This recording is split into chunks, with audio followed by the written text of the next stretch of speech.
How far would someone go to bury their secrets? In a picturesque suburban neighborhood, where homes boast picket fences and families seem flawless, one wife's dark deception unraveled in a way no one could have imagined. Her secret affair led not only to heartbreak, but to murder. James Whitman was a man who lived for his family. A devoted husband and father, James worked tirelessly as a manager at a local hardware store, earning the respect of both colleagues and customers. Known for his warm demeanor and willingness to help anyone in need, he was the cornerstone of his household. Friends described him as the type of person who could fix just about anything, whether it was a broken faucet or a friend's broken heart. His wife, Melanie, was the envy of many. Charismatic and ambitious, she had a natural ability to light up any room she entered. A successful sales representative, Melanie was known for her charm and determination, which made her a rising star in her company. To outsiders, she and James appeared to be the perfect couple. Two people who complemented each other in every way. But appearances, as we will see, can be deceiving. Then there was Ryan Caldwell, Melanie's co-worker. Handsome, confident, and with a penchant for risky behavior, Ryan was magnetic. But beneath his charming exterior, there were whispers of trouble, a history of failed relationships and rumors of manipulation. When Melanie met Ryan, it wasn't long before their professional relationship blurred into something much more dangerous. Melanie's relationship with Ryan began innocently enough. Their paths crossed during a quarterly company meeting, where his easy confidence and sharp wit caught her attention.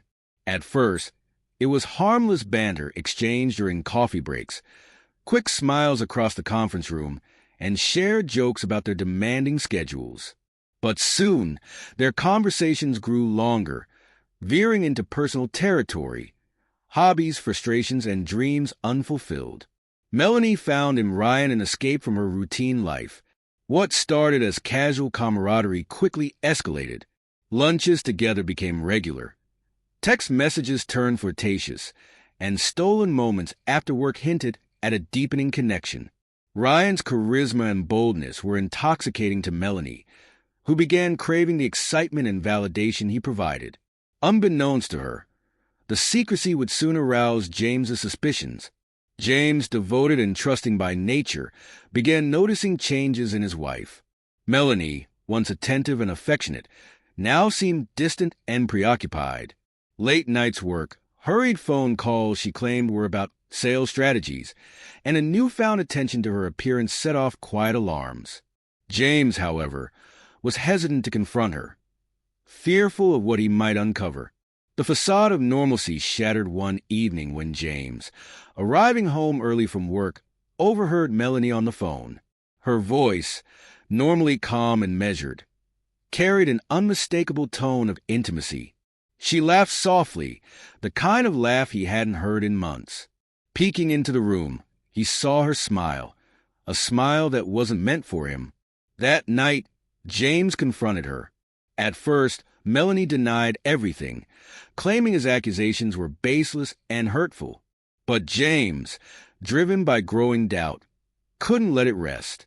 He searched her phone while she slept, uncovering a string of text messages that left no room for ambiguity. Words like, "I miss you," and "when can we be together again," felt like a dagger to his heart. The discovery led to explosive arguments in the days that followed. James demanded answers, while Melanie alternated between defiance and guilt. She accused him of being distant, of failing to meet her emotional needs, and yet she stopped short of admitting the affair outright. Their once stable marriage was unraveling before his eyes. The tension in the Whitman household grew unbearable. James, who had always been level-headed, began exhibiting erratic behavior. He became withdrawn, consumed by the betrayal, and spent hours researching divorce laws and custody rights. Melanie, for her part, seemed torn, oscillating between guilt over her actions and a desperate desire to maintain her secret relationship with Ryan. Meanwhile, Ryan's influence on Melanie deepened. He reassured her that they could have a future together, that James would never let her go willingly, and that drastic measures might be the only way to escape her suffocating marriage. Though hesitant at first, Melanie found herself drawn into his manipulative web. In the days leading up to the tragedy, neighbors began noticing unusual activity at the Whitman home. Heated arguments echoed through the walls, and James was seen pacing the backyard late at night, his phone pressed to his ear. Melanie, who normally exchanged pleasantries with neighbors, became withdrawn, avoiding eye contact and retreating indoors as quickly as possible. On the final night before the murder, James confronted Melanie one last time. Witnesses later reported hearing raised voices, followed by an eerie silence. James, determined to salvage what remained of their family, insisted they seek counseling. But for Melanie, influenced by Ryan's whispers, reconciliation was no longer an option. The events of that night would culminate in a crime so shocking, it would leave the entire community reeling. It was an ordinary autumn evening in Willow Creek when the tranquility was shattered forever. Inside the Whitman home, tensions reached a boiling point. The final confrontation between James and Melanie unfolded in the dimly lit living room, a place that had once been filled with warmth and laughter. But on this night, the shadows of betrayal and anger cast a chilling pall over the room. According to investigators, the crime occurred shortly after midnight. James, still holding out hope for reconciliation, attempted to reason with Melanie, pleading for the sake of their children. But Melanie, consumed by fear of losing both Ryan and her carefully constructed new life, saw no way forward. Fueled by Ryan's manipulative influence, she made a fateful decision. The details of the attack are both horrifying and tragic. A knife, later identified as belonging to the Whitman household, was the weapon used to end James's life. The living room was left in chaos, with furniture overturned and signs of a desperate struggle evident throughout. James sustained multiple stab wounds, but investigators noted that his injuries suggested he fought valiantly until the very end. When it was over, Melanie and Ryan allegedly worked together to stage the scene.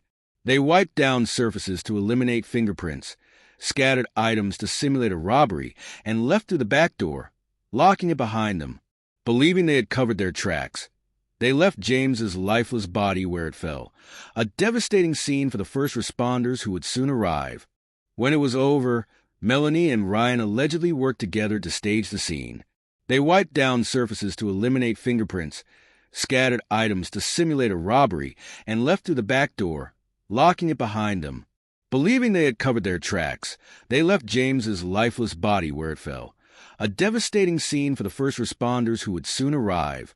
It was James's co-worker who raised the alarm the next morning, concerned when he failed to show up for work without explanation. A call to the house went unanswered, prompting a welfare check by local police.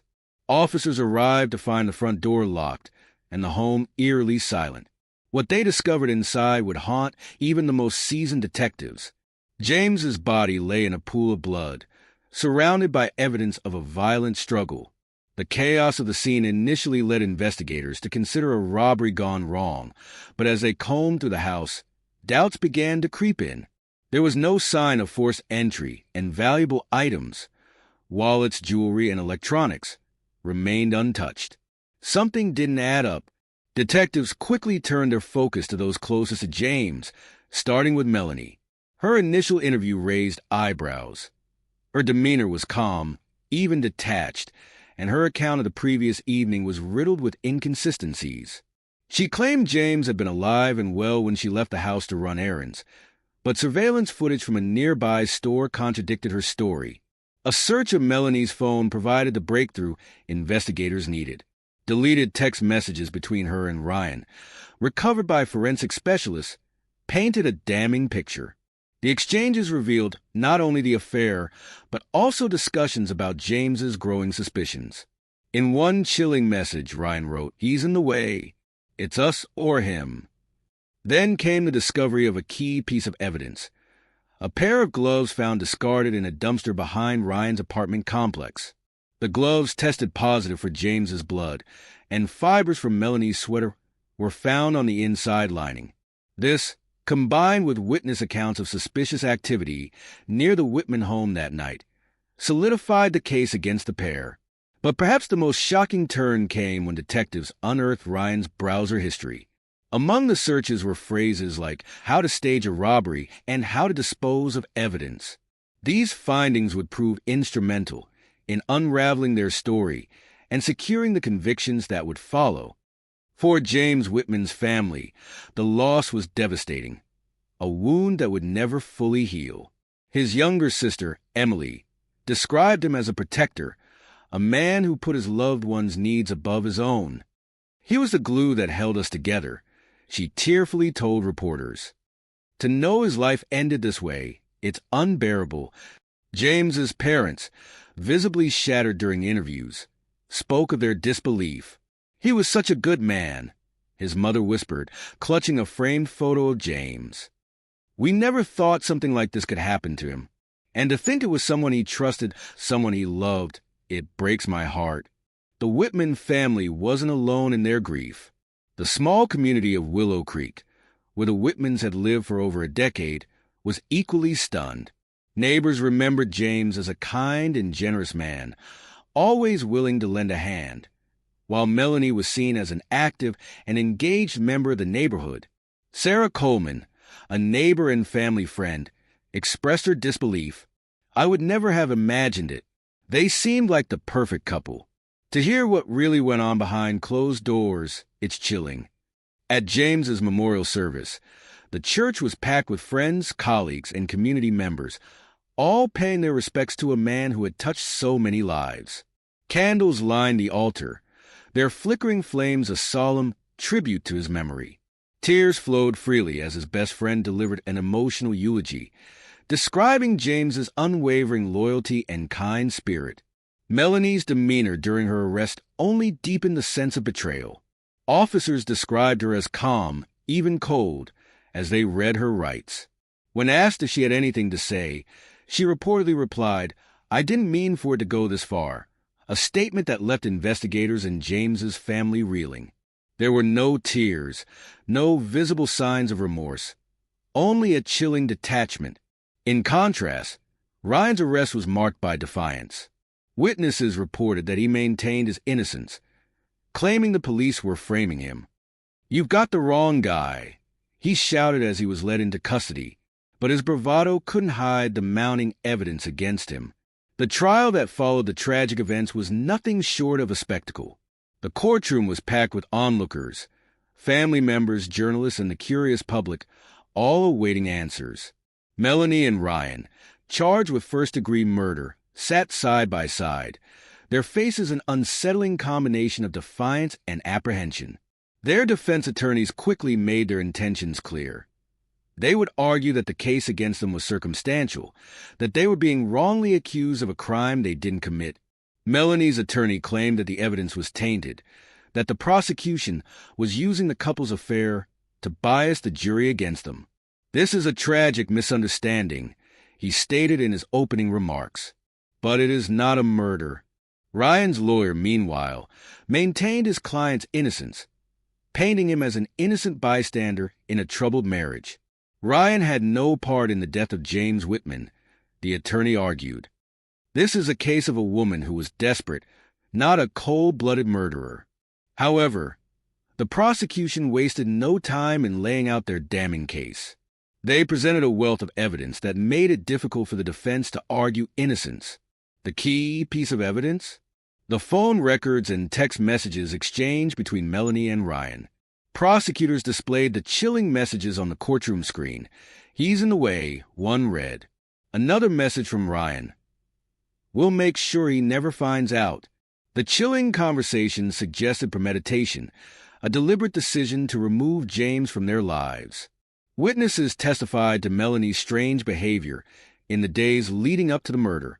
A close friend, who had spoken to her the night before the killing, described a woman who seemed oddly calm, almost too calm given the circumstances. "She wasn't upset," the friend recalled. "She wasn't even anxious. It was like she knew what was coming." These statements painted a picture of someone who had already made up her mind, someone who had orchestrated the brutal act. But the most crucial testimony came from a forensic expert who confirmed that the bloody gloves found in Ryan's possession belonged to James. DNA analysis showed traces of both James's and Melanie's DNA, linking them directly to the crime scene. The prosecution argued that Ryan, in an effort to protect Melanie, had helped her dispose of evidence. In contrast, Melanie's defense attempted to cast doubt on the reliability of the forensic evidence. They claimed that the DNA on the gloves could have been planted, suggesting that the investigation had been mishandled. There's no clear proof that these gloves were used in the murder, Melanie's lawyer argued. The evidence is circumstantial at best. Ryan's defense team similarly dismissed the testimony from the forensic experts, stating that the DNA match was inconclusive and that the prosecution's case lacked any direct proof of his involvement in the crime. They urged the jury to consider the possibility that Ryan had been manipulated by Melanie and was not aware of the full extent of her plans. After weeks of tense testimony and dramatic courtroom exchanges, the jury deliberated for several days. When they returned with their verdict, the entire room held its breath. Melanie Whitman was found guilty of first-degree murder. The jury found that she had planned her husband's death with her lover, Ryan. Ryan, too, was found guilty of murder and conspiracy to commit murder. Both defendants were sentenced to life in prison without the possibility of parole. The judge, in a somber tone, addressed the court. The loss of James Whitman cannot be undone. This crime, driven by selfishness and deceit, will forever haunt those who loved him. But the case didn't end there. As the sentencing hearings drew to a close, an unexpected twist sent shockwaves through the courtroom. A letter, purportedly written by Melanie and discovered in her cell, surfaced.